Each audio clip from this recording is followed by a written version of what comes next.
하나님께서는 우리에게 주시는 귀한 말씀은 구약 성경 사사기 16장 18절에서 20절의 말씀입니다. 주여 감사합니다.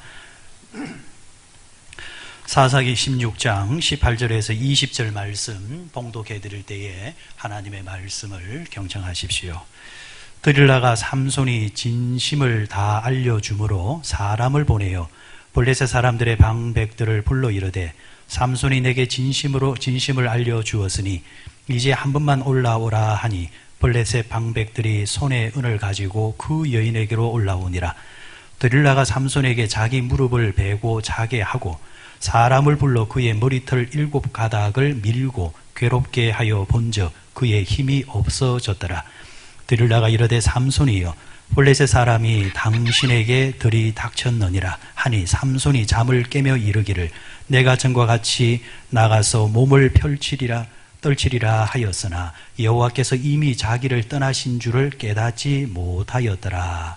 아멘.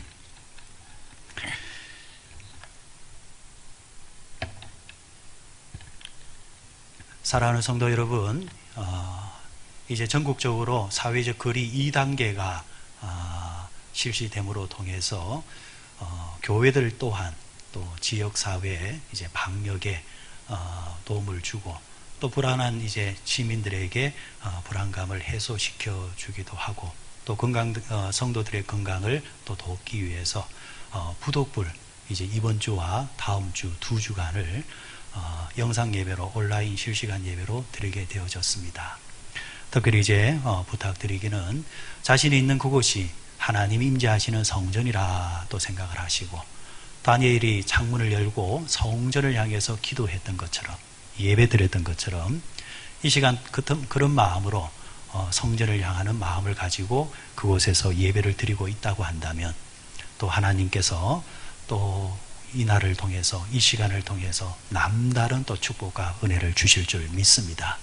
그 있는 자리가 예배하는 자리요 하나님의 임재가 있는 자리라 생각하시면서 오늘도 이 예배를 통해서 특별히 또 주시는 말씀을 통해서 은혜 받는 우리 성도들 다 되시기를 주의 이름으로 축원드립니다.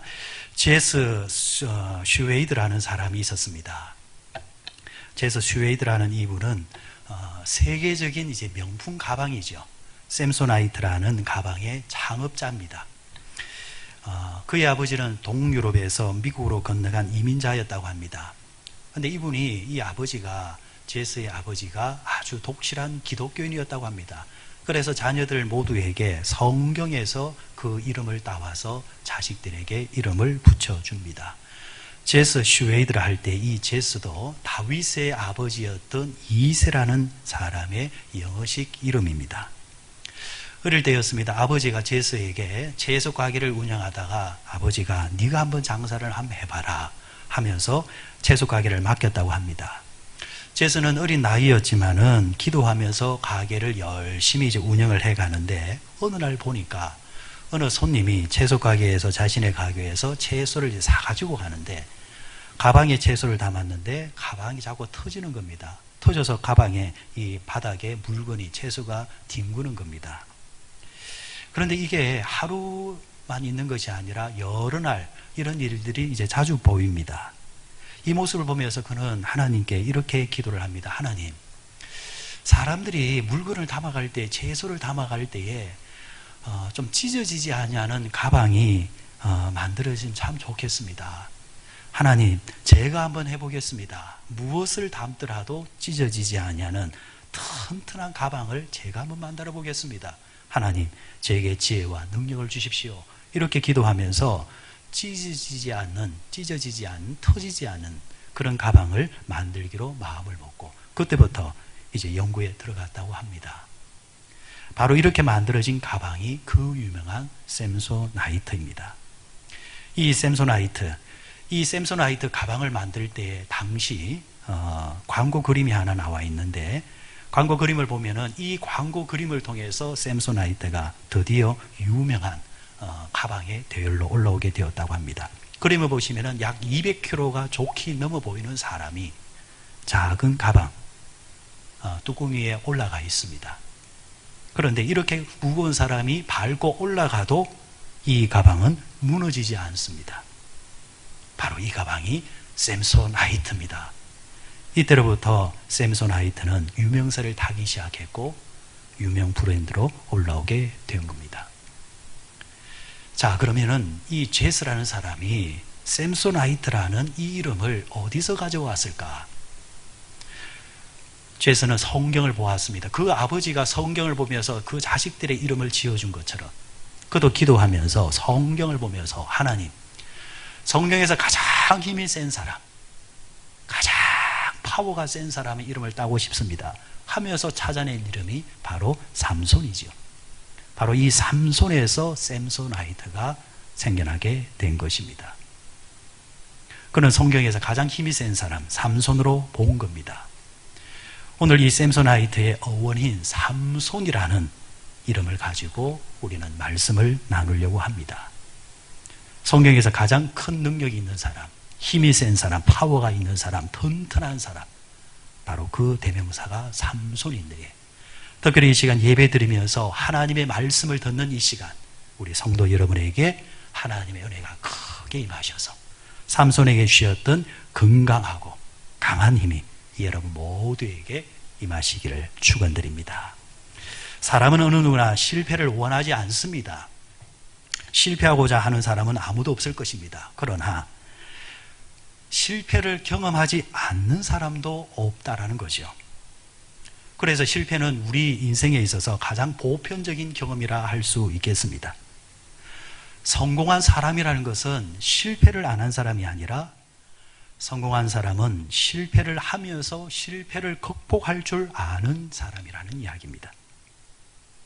성공은 실패를 어떤 태도로 받아들이느냐, 올바른 태도로 받아들여서 실패를 극복한 사람에게 주어지는 선물입니다. 발명왕 에디슨이 건전지를 발명할 때에 약 5만 번의 실패를 거듭했다라는 일화가 있습니다.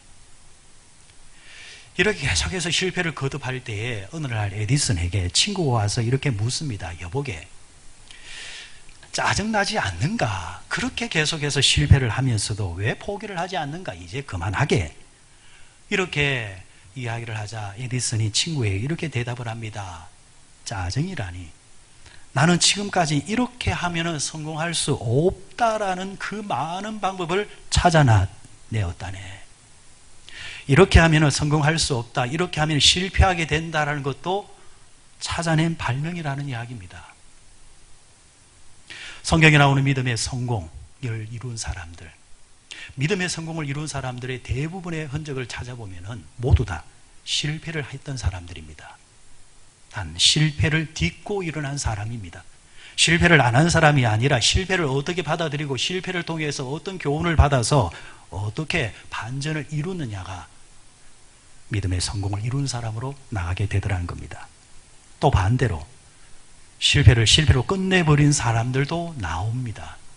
대표적인 사람이 베드로와 가룟 유다입니다. 두 사람 다 예수님께 제자로 부름을 받았습니다. 한 사람은 수제자로 부름을 받았습니다. 또 한 사람은 재정을 담당하는 제자로 부름을 받았습니다. 그래서 두 사람 다 비중 있는 사람으로 부름을 받았습니다. 그런데 두 사람 다 예수님을 부인하고 예수님을 배반합니다. 신앙적으로 제자로 실패한 사람들이었습니다. 그런데 베드로는 그 실패를 성공의 발판으로 삼아서 초대교회를 세울 뿐만 아니라 믿음의 영웅으로 살다가 하나님께 부름을 받는 사람으로 인생을 마감합니다. 그런데 이에 반해서 가룟 유다라는 사람은 예수님을 배반하는 자리, 실패하는 자리에서 돌아설 줄 몰랐습니다. 반전할 줄 몰랐습니다. 일어날 줄 몰랐습니다. 결국 그는 스스로 자결해서 죽습니다. 쉽게 말해서 실패로 끝나고 만 사람입니다. 사랑하는 성도 여러분, 실패할 수 있습니다. 누구나 다 실수할 수 있습니다. 그러나 알아야 할 것이 일어날 줄 알아야 한다는 것입니다. 재기할 줄 알아야 한다는 것입니다. 다시 실패하지 않으면 됩니다. 오늘 성경 인물 가운데 삼손이라는 인물을 보게 되어질 때에 이 삼손은 실패의 대명사입니다. 그리고 그 마지막은 정말 실패한 자였지만은 그 마지막 순간을 통해서 다시 성공으로 재기했던 극적인 모습을 보여준 사람입니다. 오늘 우리가 읽은 본문에는 이름만 들어도 힘의 상징이라 할 수 있는 그 기운을 느끼는 삼손의 실패담을 오늘 읽었던 본문에서 기록하고 있습니다. 삼손의 첫 출발은 정말 당당했습니다. 사사기에 나오는 삼손의 모습을 보게 되어지면은 기적이 달고 다는 사람이었습니다. 그런데 힘의 상징이고 기적과 표적을 매일 일으키는 그런 사람이었지만은 인생이 절망의 나락으로 떨어집니다. 왜 이렇게 출발이 좋은 사람이, 은사가 좋은 사람이, 능력이 좋은 사람이, 당당한 사람이 왜 실패하게 되었을까? 첫째, 삼손은 정욕을 다스릴 줄 몰랐습니다. 삼손에게는 치명적인 약점이 하나 있었습니다. 그 약점은 뭐냐? 바로 여자에게 약했다는 겁니다. 쉽게 말하면 삼손은 힘은 셌습니다. 힘을 쓸 줄은 알았지만은 그 힘을 다스릴 줄 모르는 사람이 삼손이었다는 겁니다. 사사기 14장 1절에서 3절을 보면은 삼손의 행적이 나옵니다. 삼손이 딥나에 내려가서 거기서 블레셋 사람의 딸 중에서 한 여자를 보고 올라와서 자기 부모에게 말하여 이르되 내가 딥나에서 블레셋 사람의 딸들 중에서 한 여자를 보았사오니 이제 그를 맞이하여 내 아내로 삼게 하소서 하매 그의 부모가 그에게 이르되 내 형제들의 딸들 중에나 내 백성 중에 어찌 여자가 없어서 네가 할례를 받지 아니한 블레셋 사람에게 가서 아내를 맞으려 하느냐 하니 삼손이 그의 아버지에게 이르되 내가 그 여자를 좋아하오니 나를 위하여 그 여자를 데려오소서 하니라. 자, 지금 삼손이 어느 한 여자를 좋아하게 됩니다. 그런데 문제는 그 여자는, 좋아하는 여자는 같은 민족이 아닙니다. 같은 민족 이스라엘 사람이 아닙니다. 쉽게 말해서 하나님을 알지 못하는 이방 여자입니다. 삼손은 지금 자신의 마음이 끌리는 대로 사람을 선택하고 있습니다. 쉽게 말하면 삼손의 눈에는 믿음이 좋은 여자는 눈에 안 들어옵니다. 신앙이 좋은 여자는 눈에 안 들어옵니다. 하나님을 사랑하고 교회를 사랑하는 여자는 그의 눈에 안 들어온다는 겁니다. 그는 오직 이쁜 여자가 눈에 들어옵니다. 노는 여자가 눈에 들어옵니다. 왜요? 삼손 자체가 정욕에 빠져있기 때문입니다. 사실은 삼손은 그 신분이 나시린으로 구별된 자였습니다. 성경에서 나실이라는 이름이 나오면은 그 뜻이 뭐냐면은 성별된 자라는 뜻입니다. 성별되었다. 나실인은 크게 두 종류가 있었습니다. 한시적 나시린과 평생 나시린이 있었습니다. 한시적 나시린은 한시적으로 하나님께 헌신하는 자였습니다. 예를 들면은 평소에는 시간이 없었습니다. 분주하게 살았습니다. 그러다 보니까 제대로 봉사하지 못했습니다. 제대로 성전을 섬기지 못했습니다. 그런데 2020년도에는 예전에 비해서 시간이 좀 나거나 아니면은 이렇게 살아서는 안 되겠다. 그래, 올해만큼은 하나님께 전적으로 시간과 물질을 들여서 하나님을 섬기며 살겠다라고 한시적으로 작정하는 겁니다. 아니면은 하나님, 2020년도에는 내가 어디로 가든지 어떤 자리에 서든지 2020년도에는 복음을 전하고 선교하는 일에 내가 최선을 다하겠습니다. 이렇게 작정하는 겁니다. 이것을 한시적 나시린을 합니다. 아니면 3년 동안 평신도 선교사로서 선교에 가서 몇 년 동안 내가 하나님께 드리겠습니다. 한시적 나시린입니다. 이에 반해서 평생을 하나님께 드리겠다라고 하는 평생 나시린이 있습니다. 오늘로 말하면은 목회자입니다. 바로 선교사입니다. 자, 그럼 이런 자들은 항상 생각하고 판단한 기준이 뭐가 되어야 되느냐? 하나님입니다. 하나님이 원하시는 말을 마음에 염두에 두어야 합니다. 그것이 기준이 되어서 판단합니다. 행동합니다. 삼손은 바로 이렇게 평생 나신으로 이미 서약하고 서원했던 자라는 것입니다. 자, 그런데 그는 그런 자의 신분을 가지고 있음에도 불구하고 아내를 삼을 때에 그 기준이 하나님이 없습니다. 하나님을 염두에 두지 않습니다. 그래서 그 아버지가 네가 그래도 그렇지. 너는 나실로 소원된 사람 아니냐, 서약한 사람이 아니냐. 그러면 안 돼. 이렇게 그 아버지가 반대를 해도 불순종합니다. 순종하지 아니하고 자기가 원하는 쪽으로 갑니다. 자기 기분대로, 자신의 감정대로 일을 처리합니다. 정욕대로 일을 처리합니다. 이게 바로 삼손의 치명적인 약점이었다라는 것입니다. 삼손의 이런 정욕적인 이 치명적인 약점이 절정을 이루는 것이 바로 사사기 16장 1절입니다. 사사기 16장 1절에는 삼손이 가사에 가서 거기서 한 기생을 보고 그에게로 들어갔더니, 가사는 당시에 블레셋 땅입니다. 이방인의 땅입니다. 창세기로 말하면 소돔과 고모라 같은 땅입니다.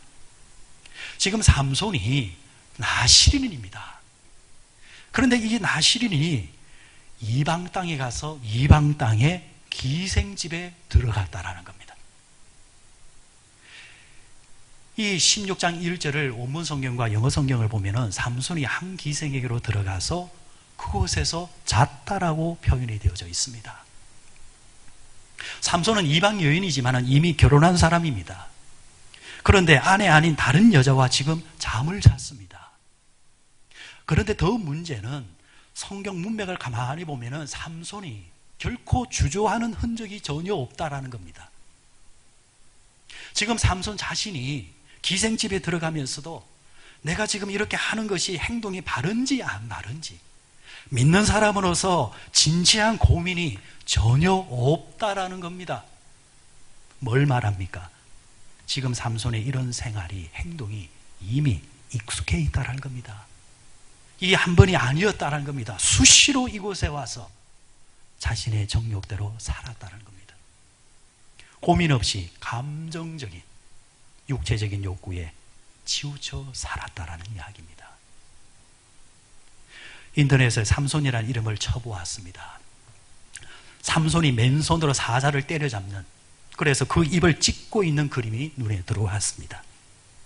그림만 보아도 삼손이 어마어마한 힘을 가지고 있고 정말 장사라는 것을 우리가 짐작할 수가 있습니다. 얼마나 힘이 센지 사자를 지금 때려 눕히고 있습니다. 그런데 이 그림을 보면서 저는 또 한 마리의 사자가 연상되어졌습니다. 눈에 보이는 사자는 아니지만 바로 삼손 안에 있는 정욕의 사자입니다. 삼손은 사자를 맨손으로 때려잡는 육체적인 힘은 있었지만 지금 자신을 잡아먹고 있는 내면의 정욕의 사자는 다스리지 못하고 있습니다. 육의 힘은 세었지만 마음의 힘은 없는 실패한 사람이었다는 겁니다. 그래서 성경은 우리에게 주고 마음을 담대히 하라, 마음을 강하게 하라, 항상 마음을 강조하십니다. 우리에게 주신 지혜에서 잠언서를 보게 되면 이렇게 말씀을 주십니다. 무릇 지킬 마음보다, 무릇 지킬 것보다 더욱 네 마음을 지키라. 지킬 것 중에서 가장 지켜야 될 것이 마음을 지켜야 된다는 것입니다. 또 잠언서 16장 32절에는 자신의 마음을 다스리는 자는 성을 빼앗는 자보다 나으니라. 사자를 때려잡는 그 힘보다는, 그 힘은 없어도 자신의 마음을 다스릴 줄 아는 자가 결국에는 더 큰 힘을 가진 자라는 말씀입니다. 그래서 삼손은 힘이 없어서 실패한 자가 아니라 마음을 다스리지 못해서 실패한 사람이 되고 만 겁니다. 사랑하는 성도 여러분, 우리는 연약한 인간입니다. 그렇기 때문에 약점이 있을 수 있습니다. 약점이 없을 수 없습니다. 그래서 신화에 나오는 아킬레스의 뒤꿈치처럼 숨길 수 없는 단점과 약점을 다 가지고 있습니다. 그래서 있는 약점은 어쩔 수 없지만 약점을 그대로 놔두지 말라는 겁니다. 약점을 그대로 방치하지 말라는 것입니다. 그 약점이 내 인생을 망치도록 내버려 두지 말라는 것입니다. 그 약점을 당장 하나님께 내어놓고 우리는 기도하기 시작해야 합니다. 하나님, 내가 이 약점이 있습니다. 하나님, 이 약점을 고쳐주십시오. 이 약점에 의해서, 이 단점에 의해서 내 인생이 망하지 아니하도록 하나님, 나를 도와주십시오. 그분을 붙잡아야 합니다.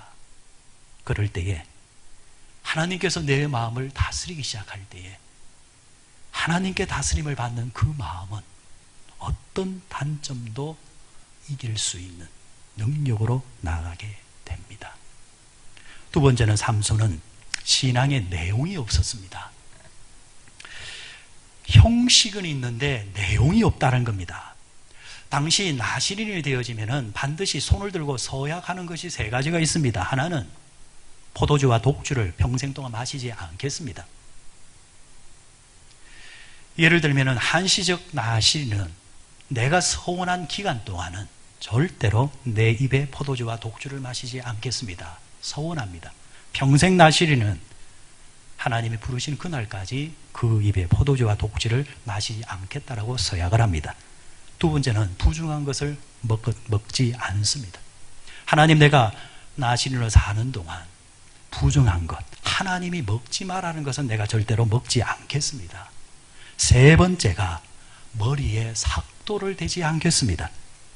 머리를 깎지 않겠다라는 이야기입니다. 하나님께 드려진 자로서의 상징을 말하는 겁니다. 그래서 실제로 삼손도 머리를 깎지 아니했습니다. 머리를 밀지 아니했습니다. 문제는 삼손은 머리를 깎지 않은 형식은 있었지만은 내용이 없었다는 겁니다. 성별의 형식은 있었지만은 성별된 삶이 없었다는 것입니다. 하나님께 성별된 표시로서 머리를 길게 늘어뜨리고 다닐 줄은 알았지만 실제 삶을 들여다보면 블레셋의 타락한 문화를 그대로 즐기면서 살았다라는 이야기입니다. 사랑하는 여러분, 우리도 하나님이 붙여주신 성별된 이름이 있습니다. 하나님은 우리에게 목사로 이름을 붙여주셨고 장로로 이름을 붙여주셨고 권사와 집사라는 이름을 붙여주셨습니다. 그런데 문제는 이런 형식을 가지고 있지만은, 이름은 가지고 있지만은 성별된 삶을 살지 못하는 것들이 너무 많다는 겁니다. 그렇다고 한다면 우리 또한 삼손과 같은 모습을 가지고 있는 것입니다. 지금 삼손은 나시린입니다. 그래서 사람들이 그를 존중해 줍니다. 멀리서 오다가도 머리가 길게 늘어뜨려져 있는 삼손을 보게 되어지면, 아, 저 사람은 나시린이구나. 저 정도 머리를 깎지 않았다고 한다면 1년, 2년 정도가 아니라 하나님께 평생을 드리겠다고 서약한 사람이구나. 정말 대단하지? 이렇게 사람들에게서 존중을 받았습니다. 그런데 문제는 그렇게 성별되고 칭송을 받고 있는 자가 이방인의 땅에 가서 이방인과 즐기고 있습니다. 이방인과 결혼을 합니다. 이방인의 술집에 들어가서 술을 마시고 기생들과 노란합니다. 믿음의 부모가 책망해도 거역합니다. 오직 자기 정욕대로 산다는 것입니다. 사실 삼손은 장점이 많은 사람이었습니다.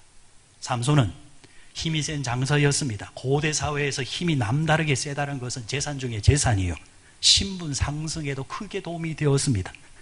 뿐만 아니라 그는 믿음의 가문에 있었습니다. 아버지와 어머니가 그가 태어날 때 이미 하나님께 서원할 정도로 믿음의 배경이 좋은 가문에서 태어났습니다. 그리고 신분이 좋았습니다. 삼손은 나시린이기도 하지만은 나라에 위기가 생겼을 때에 백성들을 대표해서 나아가는 사사이기도 했습니다.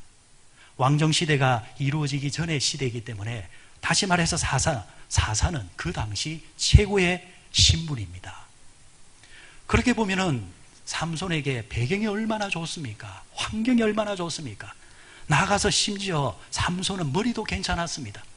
보통 힘이 센 사람은 머리는 좀 나쁘지 않습니까? 그런데 사사기를 가만히 읽다 보면은 삼손은 머리도 꽤 괜찮은 사람입니다. 호락호락 당하는 사람이 아니라는 이야기입니다. 그런데 그 좋은 많은 장점을 가지고 있는 삼손이었지만 자신에게 있는 단점 하나를 다스리지 못해서 모든 것들이 무너지는 사람이 바로 삼손입니다.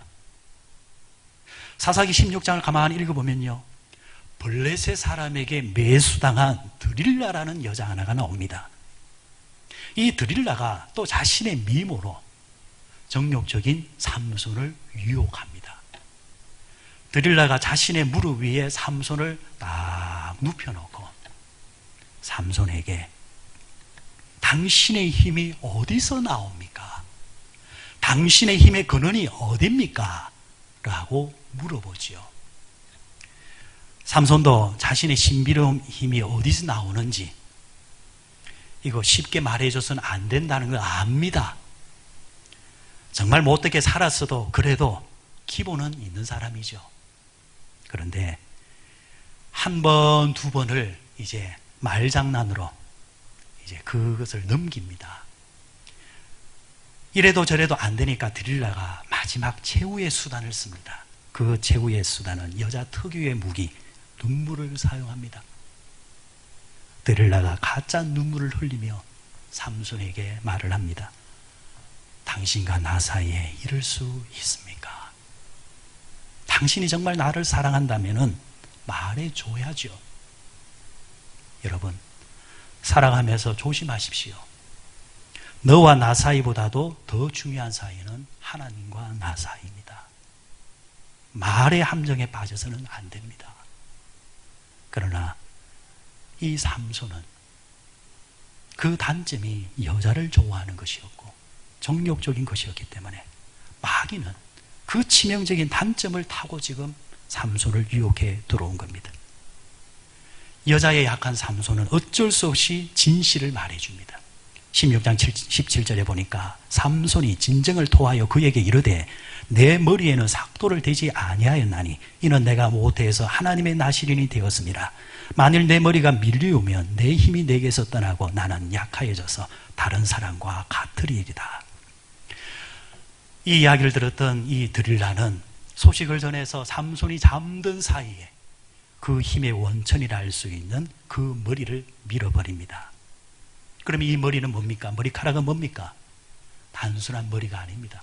하나님과 맺은 언약의 상징입니다. 하나님과의 약속이 다 담겨있는 머리카락입니다. 믿음의 상징입니다. 그런데 그 머리카락이 지금 밀렸습니다. 이것이 밀리는 순간 하나님과의 언약도 깨어집니다. 하나님의 축복도 깨어집니다. 하나님의 은사도 다 깨어져 버립니다. 그렇습니다. 여러분, 우리도 삼손처럼 하나님과 맺은 언약을 너무 쉽게 어길 때가 있습니다. 하나님에 대한 가치, 신앙에 대한 가치, 교회에 대한 가치, 하나님을 홀대할 때가 있다는 겁니다. 여러분, 하나님을 홀대하지 마십시오. 하나님의 성전을 홀대하지 마십시오. 홀대하는 순간 하나님과 교회와 맺어진 그 축복의 언약도 깨어진다는 것을 기억하십시오. 우리가 신앙생활을 하지만은 때로는 직장생활보다도 못한 수준으로 유지해 갈 때가 허다합니다. 심지어는 친구가 등산 가는 것보다도 사람들과 모여서 개모임 하는 것보다도 하나님에 대해서 진지함이 없을 때가 많다는 겁니다. 하나님께 대한 예배는 진지하지 않으면서 세상에서 누리는 모이는 그 모임에 대해서는 진지하다. 하나님을 홀대하는 것입니다. 지금 가정에서 예배 드리고 있는 성도 여러분, 이 시간 그곳에서 예배를 드리더라도 진지하게 하나님께 예배하십시오. 어떤 분들은 이런 기회를 통해서 산으로 들러 나가시는 분들이 있습니까? 하나님을 홀대하는 것입니다. 예배를 홀대하는 것입니다. 예수 그리스도를 진정으로 영접하고 주님을 모신 자들은 하나님을 홀대하지 않습니다. 사도 바울은 이렇게까지 고백합니다. 내가 그리스도와 함께 십자가에 못 박혀 죽었나니 그런즉 이제는 내가 산 것이 아니요 오직 내 안에 그리스도께서 사신 것이라. 이제 내가 육체 가운데 사는 것은 나를 사랑하사 나를 위하여 자기 몸을 버리신 하나님의 아들을 믿는 믿음 안에서 사는 것이라. 바울의 고백이 우리 모두의 고백이 되시기를 바랍니다. 우리가 하나님을 섬기겠다고 했다면은 우리가 살아가는 삶의 현장에서, 구체적인 삶의 현장에서 내용이 있는, 신앙의 내용이 있고 말씀의 내용이 있는 모습을 보여줘야 될 줄 믿습니다. 세 번째는 삼손은 자기의 영적인 상태에 대해서 무지했습니다. 본문에 보니까 가장 비극적인 구절이 20절 말씀이라 생각이 됩니다. 20절 말씀. 드릴라가 가로되 삼손이여 블레셋 사람이 당신에게 미쳤느니라 하니 삼손이 잠을 깨며 이르기를 내가 전과 같이 나아가서 몸을 떨치리라 하여도 여호와께서 이미 자기를 떠나신 줄 깨닫지 못하였더라. 삼손은 여호와께서 자기를 떠나신 줄 깨닫지 못했다는 것입니다. 여러분, 이것이 그리스도인의 가장 큰 비극입니다. 교회에 비극이 있다고 한다면 그 교회에서 하나님께서 떠나신 것입니다. 가정에 비극이 있다고 한다면 여러분의 가정에서 하나님이 떠나버리면 그건 정말 비극입니다. 내 삶에서 하나님이 떠나버리면 이것은 정말 비극입니다. 하나님이 안 계신 곳이 지옥이잖아요. 하나님이 떠나버리면 내 삶은 지옥이 되는 겁니다. 그런데 삼손은 지금 하나님께서 자기를 떠나신 줄 알지 못하고 있습니다. 하나님께서 더 이상 자기를 사용하지 않고 있다는 것을 삼손은 알지 못합니다. 이것이 삼손의 가장 큰 실패입니다. 삼손이 왜 자신에게서 지금 자신의 상태를 깨닫지 못하는 걸까? 그것은 삼손이 하루아침에 무너진 것이 아니라 서서히 무너졌기 때문입니다. 영국 사람으로서 평신도 신학자이며 역사가이며 문학가였던 기독교의 변증가였던 C.S. 루이스라는 사람은 이 부분에 대해서 이렇게 말을 합니다. 지옥으로 가는 길은 결코 벼랑이 아니다. 지옥을 향해 가는 길은 밋밋한 내리막길이다. 사람들은 그 길을 기분 좋게 걸어간다. 내려가는 길이 가파르게 내려가면 위기감을 느끼죠. 겁을 내죠. 아, 큰일 나겠구나. 그런데 문제는 지옥으로 내려가는 길은 가파른 내리막이 아니라 서서히 내려가는 밋밋한 내리막이라는 겁니다. 그래서 기분 좋게 내려간다는 겁니다. 기분 좋게 내려갔다가 눈을 뜨면 그것이 어디냐? 지옥이라는 이야기입니다. 반대로 좁은 길, 십자가의 길은 걸어가는 길이 힘듭니다. 어렵습니다. 땀을 흘려야 됩니다. 수고해야 합니다. 그런데 그 수고에 땀을 흘린 뒤에 눈을 뜨면 그것이 바로 하나님의 나라 천국입니다. 사랑하는 여러분, 생명이 아니라 죽음을 향해서 가는 길을 걷고 있음에도 불구하고 깨닫지 못하고 살아가는 삶, 비극입니다. 그런데 혹시 이 모습이, 삼손의 이 비극이 오늘 우리의 모습은 아닙니까?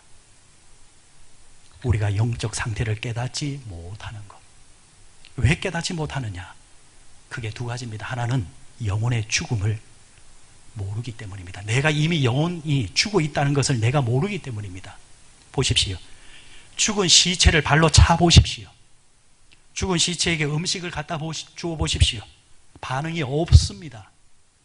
다시 말해서 영혼이 죽어 있다는 말은 아무리 진리의 말씀을 들려주어도, 외쳐주어도, 지혜를 나누어 주어도, 가르쳐 주어도 반응이 없습니다. 깨닫지 못합니다. 그냥 지기를 갑니다. 왜? 그 영혼이 죽어있기 때문입니다. 또 한 가지는 영혼이 마비되어 있기 때문입니다. 영혼이 마비되어 있으니까 감각이 없습니다. 병원에 가서 마취 주사를 맞게 되어지면 주사 맞은 그 부위가 마비되지 않습니까? 마비되어 있습니다. 모릅니다. 다시 말해서 마비가 되었다는 것은 죽은 것과 똑같은 겁니다. 사대교를 향해서 주님은 이렇게 외치셨죠. 네가 살았다 하는 이름을 가졌으나 죽은 자로다. 숨은 쉽니다. 호흡은 합니다. 말은 합니다. 형식은 가지고 있습니다. 흉내도 냅니다. 아멘도 합니다. 그런데 그의 삶을 보게 되어지면 살아있는 믿음이 전혀 보이지를 않습니다. 주일 아침에 교회 와서 적당히 예배 드린 것 외에는 다른 신앙인의 자세가 전혀 나오지를 않는다라는 겁니다. 믿음의 사람이라 하지만 일터에 나가서는 말씀대로 사는 모습이 전혀 없다라는 겁니다. 영혼이 마비되었기 때문입니다. 삼손은 이처럼 영혼이 죽어있고 영혼이 마비가 되어 있습니다. 그래서 깨닫지 못하는 겁니다. 깨닫지 못하니까 실패합니다. 그 실패를 극복하지 못했습니다. 이것이 삼손의 인생이었습니다. 사랑하는 여러분, 이 시간 예배를 드리면서 우리의 무지와 우리의 무감각한 영혼이 하나님 다시 감각을 가지게 하시고 다시 생명을 가지게 해 주옵소서. 기도하십시다. 그리고 하나님이 주신 은사, 하나님이 주신 축복을 빼앗기는 것이 아니라 그것을 오히려 잘 사용해서 하나님이 기뻐하시는 삶을 살도록 하십시다. 삼손의 인생을 이제 마지막으로 보게 되어지면은 삼손의 인생 후반부는 실패를 이제 성공으로 역전시키는 장면이 나오게 되어집니다. 삼손의 마지막 기도가 28절 말씀에 기록되어져 있습니다. 삼손이 여호와께 부르짖어 가로되 주 여호와여 구하옵나니 나를 생각하옵소서. 하나님이여 구하옵나니 이번만 나를 강하게 하사 블레셋 사람이 나의 두 눈을 뺀 원수를 단번에 갚게 하옵소서 하고, 삼손은 하나님께 헌신된 나시린입니다. 그런데 여러분, 오늘 이 본문이 나오기 이전까지의 나시린인 삼손의 행적을 보면 기생집에는 갈 줄 알았지, 술집에는 갈 줄 알았지, 기도는 한 번도 하는 사람이 아니었습니다. 그게 삼손입니다. 여러분, 그리스도인의 전공은 기도요, 말씀이요, 전도잖아요. 전공은 하지 못하고 세상 사람들이 놀고 있는 그것이 자신의 전공이 되어 있는 그 삼손. 그러니까 지금 기도하는 이 장면 전까지는 단 한 번도 기도하지 않았던 사람이 삼손이라는 이야기입니다. 삼손은 그렇게 살았습니다. 왜 기도하지 않았을까? 여러분, 기도하지 않는 사람들의 특징 중에 하나가 뭐냐면 자기 자신을 믿기 때문입니다. 사람이 믿을 게 있으면은 다른 것 의지하지 않습니다. 삼손은 자기를 믿었던 사람입니다. 자기의 힘을 믿었습니다. 자기 꾀를 믿었습니다. 자기의 배경을 믿었습니다. 그런데 그가 두 눈이 뽑혔습니다. 힘의 원천이라 할 수 있는 머리카락이 다 밀렸습니다. 철저하게 모든 것들이 사라졌습니다. 절망할 수밖에 없습니다. 모든 것을 잃어버리니까 비로소 그가 누구를 찾습니까? 하나님을 찾습니다. 삼손이 오늘 본문에서 주 여호와여 할 때 주는 아도나이입니다. 나의 주인이시여. 두 눈이 뽑히고 머리카락이 밀렸어야 내 주인이 하나님이라는 것을 인정한다라는 이야기입니다. 저는 이제라도 이 기도를 할 수 있다는 것도 감사하다 생각합니다. 다만 아쉬운 것은 삼손이 최후의 모습은 참 영광스럽고 믿음의 승리를 이루면서 반전을 이루었지만 안타까운 것은 삼손이 그렇게 젊고 힘이 넘쳐날 때에 사자도 그 입을 찢어버리는 그 능력이 그에게 넘쳐날 때에도 그가 하나님께 기도할 줄 아는 사람이었다고 한다면, 술집을 들락날락하는 것이 아니라 기생집을 들락날락하는 것이 아니라 하나님의 성전을 들락날락하면서 하나님을 사모하며 충성할 줄 알았다고 한다면 그의 인생이 얼마나 멋진 인생이었을까? 그렇잖아요. 건강을 망칠 대로 다 망쳐놓고 병원 와서 살려주세요 라는 사람이 있어요. 진작에 오든가 진작에 좀 조심을 하면 될 것인데 어찌 되겠지 하면서 온몸을 망쳐놓고 병원에 와서 살려달라는 사람, 하나님을 떠나서 제 멋대로 살다가 이제 실패해서 더 이상 매달릴 데가 없으니까 하나님께 찾아오는 사람, 저는 어리석은 사람이라 생각합니다. 하나님께서 우리에게 주신 달란트가 있습니다. 은사가 있습니다. 축복이 있습니다. 하나님께서 삼손에게 은사를 주신 것처럼 하나님은 당신을 주라 믿음에 고백하는 믿음의 백성들 한 사람 한 사람에게 주신 그 사람만의 은사와 은혜가 분명히 있습니다. 하나님께서 내게 주신 은사 건강, 하나님이 내게 주신 은사 학식과 하나님께서 내게 주신 축복의 물질, 하나님께 봉사하며 그분의 영광을 드러내면서 살았다고 한다면 이 삼손의 인생의 과정과 그 마지막의 모습이 얼마나 위대한 모습이었겠냐는 것입니다. 그러나 삼손이 늦게나마 깨달은 것도 다행이지요. 사랑하는 여러분, 이 시간 우리 자신을 돌아보십시다. 삼손은 실패할 대로 실패한 사람입니다. 두 눈까지 뽑혀나가는 인생의 절망의 나락으로 떨어진 실패의 대명사가 되어졌습니다. 그러나 그가 두 눈이 뽑힌 가운데서도 주 여호와여, 나의 주인이시여, 다시 한 번 더 나에게 단 한 번이라도 다시 은사를 주시고 힘을 주시면 내가 하나님이 기뻐하시는 사람의 모습을 보이겠습니다. 사랑하는 우리 가운데서 정말 더 늦기 전에 오늘 이 말씀을 통해서 하나님이 부르시는 분들이 있을 줄 압니다. 더 늦기 전에 지금 여러분의 삶의 현장에서 하나님께 돌아오십시오. 세상을 기웃기웃거리는 그런 삼손의 모습이 아니라 하나님께 선택을 받고 하나님의 부름을 받은 자로서의 삶의 자리로 돌아오십시오.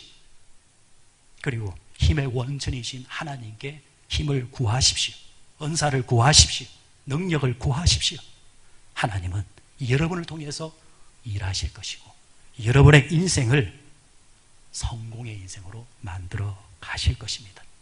오늘 삼손은 실패와 성공의 두 모습을 다 보여주었습니다.